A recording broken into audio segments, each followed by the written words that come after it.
Hello বন্ধুরা, আজকে recipe কাঁচকলার কোপ্তা।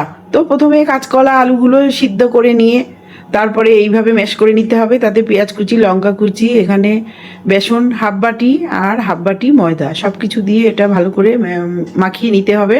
তাতে লবণ হাফ চামচ, হলুদ হাফ চামচ, ধনেপাতা কুচি আর মিষ্টি 1 চামচ দিয়ে এটা মাখিয়ে ভালো করে গোল গোল করে এইভাবে চ্যাপটা চ্যাপটা করে এইভাবে ইয়ে করে ডো করে নিতে হবে। নিয়ে তারপরে এই যে সাদা তেলে ভেজে নিতে হবে, চ্যাপটা চ্যাপটা বড়া করে এই যে এইভাবে ভেজে নিতে হবে। নিয়ে তারপরে হালকা লাল লাল করে ভেজে ওই কড়াইতেই তেল দিয়ে তাতে শুকনো লঙ্কা, সাদা জিরে ফোড়ন দিয়ে আলু দিয়ে দিলাম। আলুগুলো ভালো করে একটু লাল লাল করে ভেজে নিতে হবে।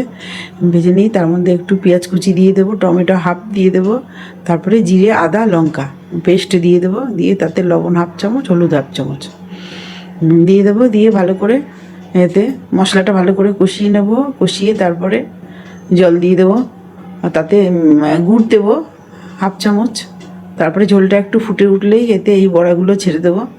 তারপরে 10 মিনিট একটু ফুটে উঠলেই ঝোলটা একটু শুকিয়ে গেলেই হয়ে গেল আজকে আমাদের কাঁচকলার কোপ্তা। এই যে এবার নামিয়ে নিলাম। বন্ধুরা, এইভাবে আপনারা কাঁচকলার কোপ্তা বাড়িতে করে খেয়ে দেখবেন।